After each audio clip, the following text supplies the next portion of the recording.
Now, how I came up with this kettlebell is actually one of my very favorite stories to tell.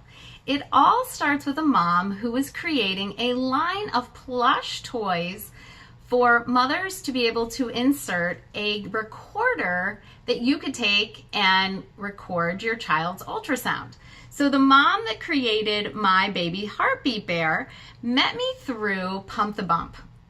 And so when I had this idea of a plush kettlebell, I thought I should start with someone else who already generally understands the business and is really successful in it. So I reached out to her and I said, I have this crazy idea. What if we take your stuffed animals, cut their heads off, and put a handle on them? Now, seriously, I had never met this woman in person, and it was the very first phone call she took from me.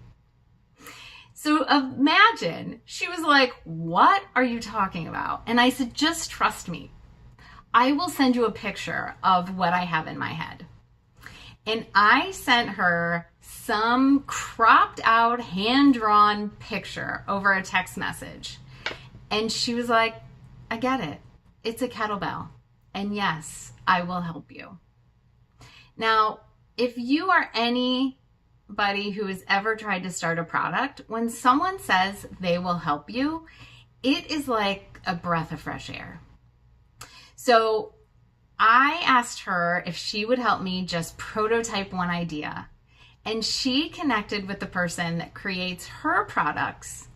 And within 2 months, they had created a prototype for me.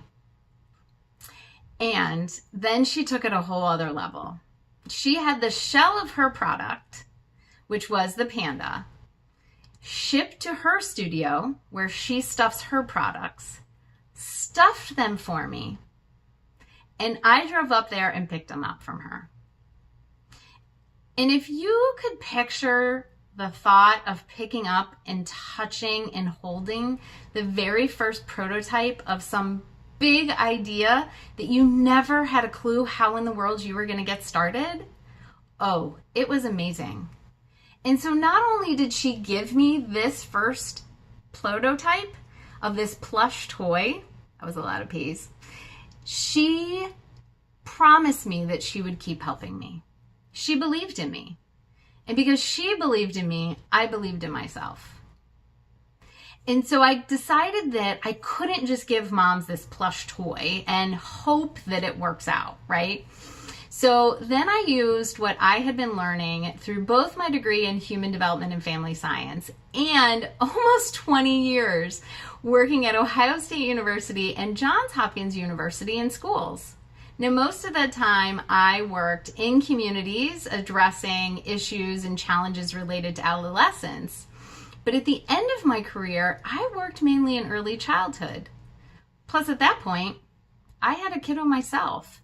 And I knew from all that experience, plus listening to all the Pump the Bump mamas, that if we could just figure out really concrete ways and strategies for engaging our kids in health and wellness, between home workouts and time in the car and time at the park and downtime at restaurants while you're waiting for service and the Target aisles, that we could actually create better bonds with our kids and we would be motivated to work out more.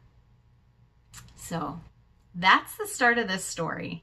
And you all are now part of the next round of this journey. And it's truly amazing to me that we're at this point, but I believe in this. And I believe in the success of all the moms out there who also want to have stronger relationships with their kiddos and set healthy routines, all from before the age of 5.